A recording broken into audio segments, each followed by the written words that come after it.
फैसल ने कॉफी का गरम गरम घूंट लेकर कहा, मैंने रूह पर काफी तहकीक की है और मैं इस नतीजे पर पहुंचा हूं कि रूह एक ताकत है, तवानाई है, एनर्जी है।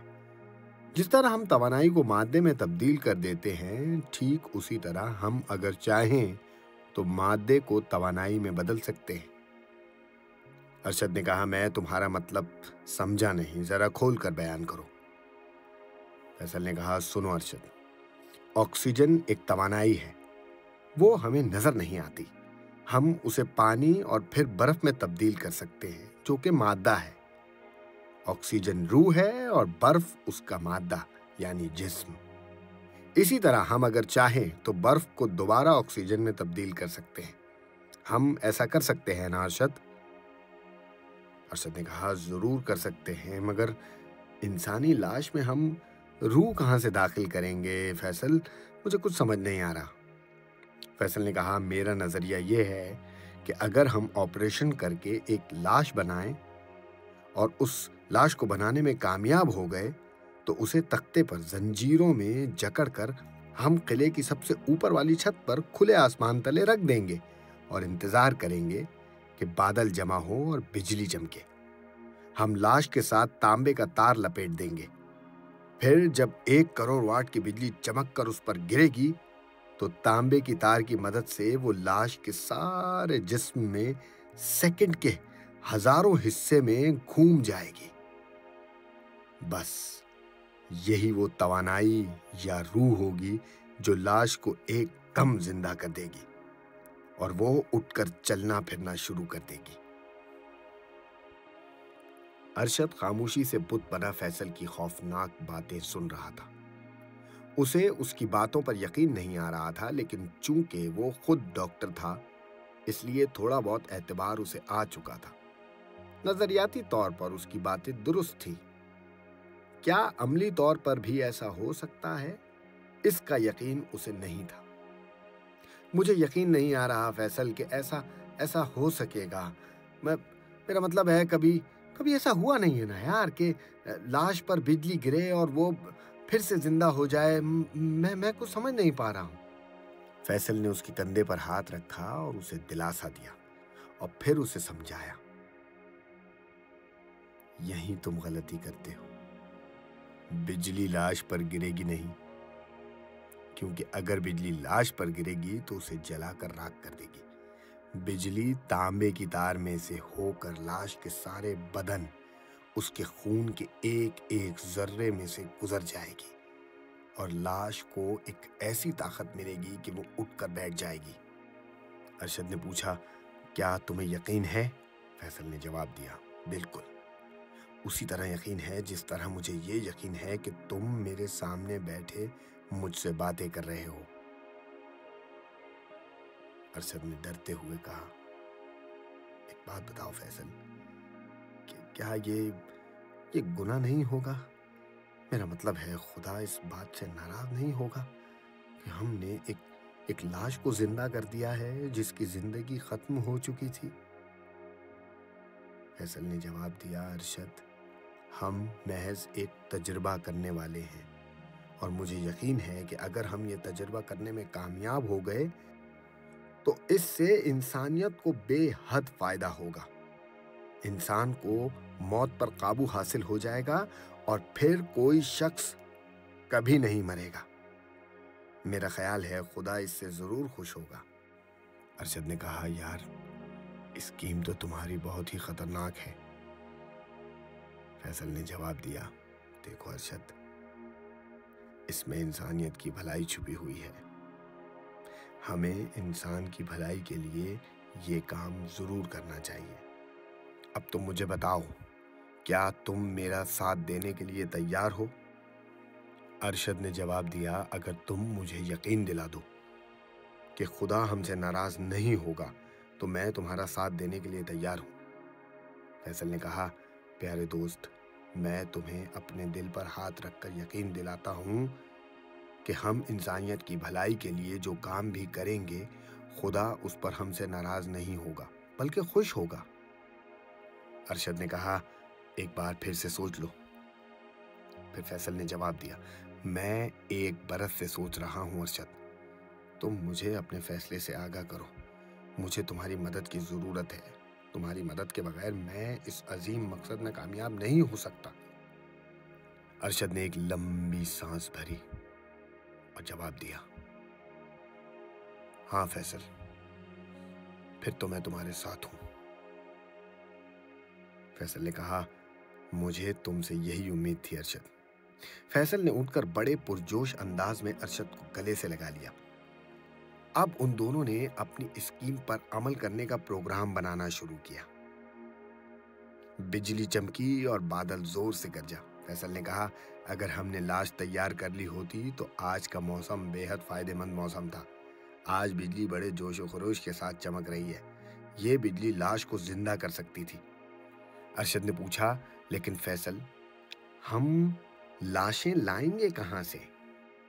فیصل نے جواب دیا، جیسا کہ میں تمہیں پہلے بھی بتا چکا ہوں، لاشیں حاصل کرنے کی کوئی ضرورت نہیں ہے۔ ہم تو صحت مند جوان لاش کا سب سے صحت مند اوزا حاصل کریں گے۔ ارشد نے کہا، مگر کیسے؟ خبر کھود کر؟ کیا یہ جرم نہیں ہوگا؟ جرم ہوگا، لیکن اس کے سوا اور کوئی چارہ بھی تو نہیں ہے۔ ہمیں گورکھن کو ساتھ ملانا ہوگا، خواہ اسے رشوت دینی پڑے۔ اسے ساتھ ملائے بغیر ہم اپنے مقصد میں کامیاب نہیں ہو سکتے۔ کیا کوئی گورکھن تمہارا واقف ہے؟ رشوت دے کر ہم کسی بھی گورکھن کو اس بات پر راضی کر سکتے ہیں کہ وہ ہمیں کسی لاش کا بازو، ٹانگیں، آنکھیں یا سر کاٹ کر دے دے۔ اگر اس نے انکار کر دیا تو پھر ہمیں یہ کام خود کرنا ہوگا۔ بہرحال میں کل ہی اس علاقے کے گورکھن سے بات کرتا ہوں۔ بڑی احتیاط اور رازداری کی ضرورت ہے، کہیں ایسا نہ ہو کہ بھانڈا پھوٹ جائے اور ہم جیل کی ہوا کھا رہے ہوں۔ ایسی صورت میں ہمارا ڈاکٹری کا سرٹیفکیٹ چھین لیا جائے گا۔ تم فکر مت کرو ارشد، میں ان سب باتوں سے واقف ہوں، اس کا بندوبست ہو جائے گا۔ چلو اب ٹھیک ہے، اب تم جا سکتے ہو، لیکن کل صبح تمہارا یہاں پہنچنا بڑا ضروری ہے۔ ہمیں قبرستان چل کر گورکھن سے ملاقات کرنی ہے۔ میں کل صبح تمہارے پاس پہنچ جاؤں گا۔ اچھا، خدا حافظ۔ خدا حافظ۔ ارشد کو چھوڑنے فیصل نیچے اس کی کار تک آیا۔ ارشد کار میں سوار ہو کر قلعے کے ویران باغ میں سے ہوتا ہوا باہر نکل گیا۔ جب اس کی گاڑی جنگل کے سمت جانے والی سڑک پر گم ہو گئی تو فیصل اوپر اپنے کمرے میں آ گیا۔ ملازم میز پر سے کافی کے برتن اٹھا رہا تھا۔ انتری، مجھے گرم کافی اور لا دو۔ اچھا حضور۔ بوڑھا ملازم خاموش قدم اٹھاتا کمرے سے باہر نکل گیا اور ارشد اور فیصل کی گفتگو تو نہیں سن سکا، مگر اسے اتنا شک ضرور ہو گیا تھا کہ وہ کسی بڑے ہی پراسرار معاملے پر گفتگو کر رہے تھے۔ بوڑھے ملازم کے باہر نکلتے ہی فیصل اپنی ڈائری لے کر بیٹھ گیا۔ اس نے اس روز کی تاریخ ڈال کر اپنی اور ارشد کے ساتھ ہوئی ساری گفتگو کے بارے میں ایک ایک تفصیل لکھ دی۔ اس نے یہ بھی لکھا کہ وہ تاریخ اور اپنی زندگی کا ایک عجیب و غریب تجربہ کرنے والا ہے۔ وہ ایک ایسا نیا انسان بنانے کا ارادہ رکھتا ہے، ایک ایسا انسان جو ہر طرح سے مکمل اور طاقتور ہو اور جو اس کا تابعدار ہو، جو اس کا ہر حکم مانے۔ اصل میں فیصل کی نیت اچھی نہیں تھی۔ اس کے دل میں انسانیت کی بھلائی کا خیال نہیں تھا، بلکہ یہ لالچ تھا کہ وہ اپنے بنائے ہوئے انسان کو اپنے کنٹرول میں رکھ کر اپنی مرضی کے مطابق چلائے۔ وہ اس سے جو چاہے گا منوا لے گا، جس دشمن کو چاہے گا اس کے ہاتھوں قتل کروا دے گا، جس بینک میں ڈاکہ ڈلوانا چاہے ڈلوا دے گا۔ اگر وہ لاش نما انسان پکڑا بھی جائے تو وہ تو کوئی بات نہ کر سکے گا اور یوں فیصل صاف صاف بچ جائے گا۔ اور اگر وہ پولیس کے ہاتھوں مارا بھی گیا تو کیا ہوا، فیصل ایک اور نیا انسان بنا لے گا۔ ان خواہشات کا اظہار فیصل نے ارشد سے بالکل نہیں کیا تھا، کیونکہ وہ جانتا تھا کہ ارشد کو اگر اس کی اصل نیت کا حال معلوم ہو گیا تو وہ کبھی اس کے ساتھ کام کرنے اور اسے مدد دینے پر راضی نہ ہوگا۔ चुनांचे अपने दिल का हाल उसने अरशद से पोशीदा रखा, मगर अपनी डायरी में ये बात साफ साफ लिख दी कि वो नया इंसान महज अपने दुश्मनों से बदला लेने और दौलतमंद बनने के लिए बना रहा है। डायरी लिखने के बाद फैसल सो गया। अगली सुबह उसकी आंख खुली तो अरशद आ चुका था। नौकर ने आकर इत्तला दी कि अरशद साहब ड्राइंग रूम में बैठे हैं। फैसल जल्दी जल्दी तैयार होकर ड्राइंग रूम में आ गया। अरशद अखबार पढ़ते हुए उसका इंतजार कर रहा था। यार, मुझे जल्दी आने का कहकर खुद मजे से सो रहे थे। फैसल ने शर्मिंदा होकर कहा, क्या बताऊं अरशद मियाँ, आधी रात तक बस अपनी स्कीम के बारे में गौर करता रहा, नींद ही ना आई, माफी चाहता हूँ। कोई बात नहीं दोस्त। अच्छा ये बताओ कि अब चलने को तैयार हो या अभी भी वक्त लगाओगे? नहीं नहीं, मैं बिल्कुल तैयार हूँ, मगर थोड़ी सी इजाजत दोगे? मैं एक प्याली कॉफी की पीना चाहता हूँ। हाँ हाँ, जरूर जरूर। आज सख्त सर्दी है, कॉफी तो बिल्कुल मैं भी पीऊंगा। एक एक प्याली कॉफी पीने के बाद दोनों दोस्त किले से बाहर निकलकर कार में सवार होकर एक पुराने कब्रिस्तान की तरफ चल पड़े। ये कब्रिस्तान समंदर के किनारे पहाड़ी के दामन में वाक़ था और बड़ा कदीम और तारीखी कब्रिस्तान था। बड़े कस्बे से जो भी लाश आती वो इसी कब्रिस्तान में दफन की जाती थी। यह कब्रिस्तान किले से 3 मील के फासले पर था। थोड़ी ही देर में दोनों दोस्त कब्रिस्तान पहुंच गए। उन्होंने कार कब्रिस्तान की टूटी हुई दीवार के बाहर रोक ली और उतर कर कब्रिस्तान के घने दरख्तों और झाड़ियों वाले कच्चे रास्ते पर आ गए। रात भर की बारिश के बाद जगह जगह पानी खड़ा था। दरख्तों पर से बारिश के रुके हुए कतरे टिप टिप करके गिर रहे थे। पुरानी खबरों पर स्याह रंग की काई जमी हुई थी। कुछ खबरों के कुतबे टेढ़े हो गए थे। कई खबरें बारिश की वजह से पानी की मार खाकर बैठ गई थी। कुछ ताजा कब्रों पर रात भर के रखे हुए फूल अभी तक तरोताजा थे। क्या गोरखन मिल जाएगा इस वक्त? अरशद ने पूछा। हाँ, वो सुबह से शाम तक कब्रिस्तान में ही होता है, फैसल ने जवाब दिया। मेरा ख्याल है फैसल, गोरखन से तुम अकेले ही बात करो। हो सकता है हम दोनों को देखकर घबरा जाए और परेशान हो जाए। मैं बाहर कार में तुम्हारा इंतजार करता हूँ, क्या कहते हो? हाँ, तुम्हारा ये ख्याल भी मुनासिब मालूम होता है। ठीक है, तुम बाहर गाड़ी में इंतजार करो, गोरखन से मैं अकेला ही बात करता हूँ। अरशद कब्रिस्तान से बाहर आकर कार में बैठ गया और फैसल अकेला ही गोरखन की कोठरी की तरफ चल दिया। गोरखन की कोठरी कब्रिस्तान के दरमियान में पुराने दरख्तों के बीच में बनी हुई थी। उसका आधा किवाड़ खुला हुआ था। फैसल ने दरवाजे पर आहिस्ता दस्तक दी। अंदर से कोई जवाब ना आया। फैसल कोठरी के अंदर दाखिल हो गया। कोठरी खाली थी। मेज पर एक प्लेट में उबले हुए आलू पड़े थे। कोने में एक टूटा फूटा पुराना सा ताबूत रखा हुआ था। वो अभी मेज के पास आकर खड़ा ही हुआ सोच रहा था कि उसे यूं महसूस हुआ जैसे कोई उसके पीछे खड़ा है। फैसल ने पलट कर देखा तो पीछे सफेद सफेद मुर्दा आंखों और सर्द चेहरे वाला गोरखन खड़ा उसे घूर रहा था। तुम मिस्टर फैसल हो? हाँ, मैं फैसल ही हूँ। कौन मर गया?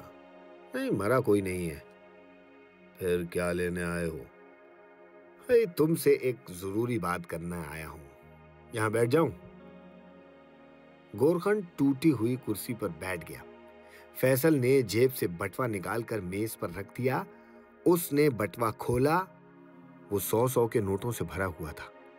गोरखन ललचाई हुई नजरों से नोटों को तकने लगा। ये नोट तुम्हारे भी हो सकते हैं अगर तुम मेरी मदद करो तो, गोरखन ने बेताबी से कहा। मिस्टर फैसल, मैं तुम्हारे हर तरह से मदद करने को तैयार हूँ। बराए मेहरबानी मुझे काम बताइए, क्या किसी को कत्ल करके दफन करना है? नहीं नहीं, कत्ल करके दफन नहीं करना, बल्कि दफन हो चुके मुर्दे को बाहर निकालना है। क्या मतलब? मैं समझा नहीं। मतलब ये है। और फैसल ने थोड़ी ही देर में गोरखन को सारी बात समझा दी। اس نے اسے یہ تو نہ بتایا کہ وہ ایک نیا انسان بنانے کا ارادہ رکھتا ہے، بلکہ یہ بتایا کہ اسے ڈاکٹری تحقیق میں لاشوں کی اوضاع کی ضرورت ہے، اور یہ کہ وہ یہ کام انسان کی بھلائی اور بیماریوں کی چھان بین کے لیے کرنا چاہتا ہے۔ گورکھن کے سامنے نوٹوں سے بھرا ہوا بٹوا پڑا تھا۔ وہ فوراً ہی راضی ہو گیا۔ فیصل نے اسے یہ بات خاص طور پر بتا دی کہ اس سلسلے میں تنہائی رازداری سے کام لیا جائے گا اور کسی کو کانوں کان خبر نہیں ہوگی۔ فیصل نے گورکھن کو پیشگی 400 روپے دے دی۔ گورکھن بڑا خوش ہوا۔ اسے ساری زندگی کبھی کسی نے یکمشت 400 روپیہ نہیں دیے تھے۔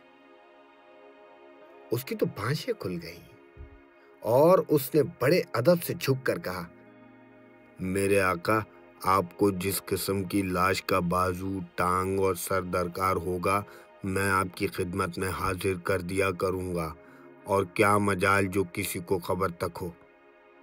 شاباش، اب میں تمہاری طرف سے اطلاع کا انتظار کروں گا۔ جو ہی کوئی صحت مند لاش آئے گی میں خود حاضر ہو کر اطلاع کر دوں گا۔ اس کے بعد فیصل وہاں سے واپس چلا گیا۔ ارشد گاڑی میں فیصل کا انتظار کر رہا تھا۔ فیصل نے جب اسے بتایا کہ گورکھن کے ساتھ سارا معاملہ بڑی خوش اسلوبی سے طے پا گیا ہے تو وہ بڑا خوش ہوا۔ اب ہمیں پہلی لاش کا انتظار کرنا ہوگا، ہے نا فیصل؟ وہ دونوں گاڑی میں سوار ہو کر قلعے میں آ گئے۔ یہاں انہوں نے اکٹھے دوپہر کا کھانا کھایا۔ کھانے کے بعد کافی پیتے ہوئے وہ اپنے منصوبے کے بارے میں باتیں کرتے رہے۔ اس کے بعد ارشد فیصل سے اجازت لے کر واپس شہر چلا گیا۔ فیصل اپنے کمرے سے اٹھ کر قلعے کی آخری منزل والے کمرے میں آ گیا۔ یہ کمرہ قلعے کا سب سے زیادہ پراسرار کمرہ تھا۔ یہاں فیصل نے آپریشن کا پورا سامان جمع کر رکھا تھا۔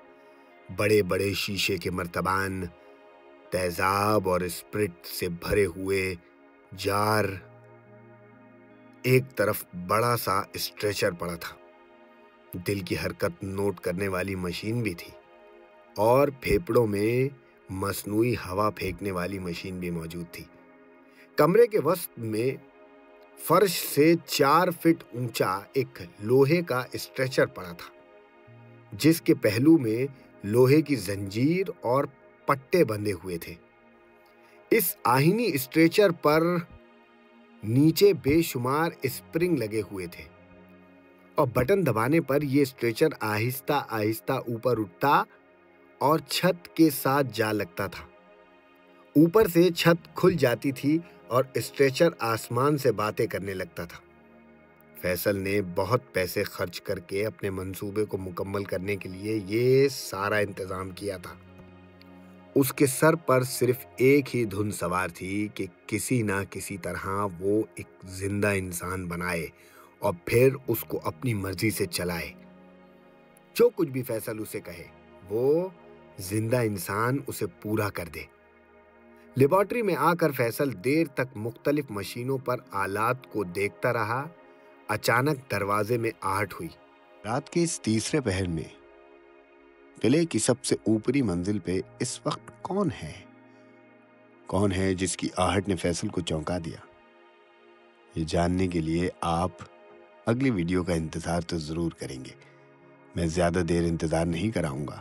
کل ٹھیک اسی وقت دوبارہ کہانی کا اگلا حصہ لے کر حاضر ہو جاؤں گا۔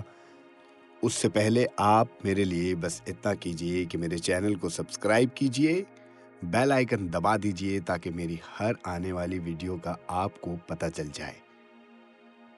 دعاؤں میں یاد رکھیے گا۔ کامنٹ کر کر ضرور یہ بتائیے گا کہ آپ کو میری کہانیوں میں کیا چیز اچھی لگتی ہے اور میرے انداز میں کیا چیز بری لگتی ہے۔ ہم ایک دوسرے سے بات کریں گے تو گفتگو کا سلسلہ یوں ہی چلتا رہے گا۔ مہربانی ایک دوسرے کا خیال رکھیے اور پیار بانٹتے چلیے۔ اللہ حافظ۔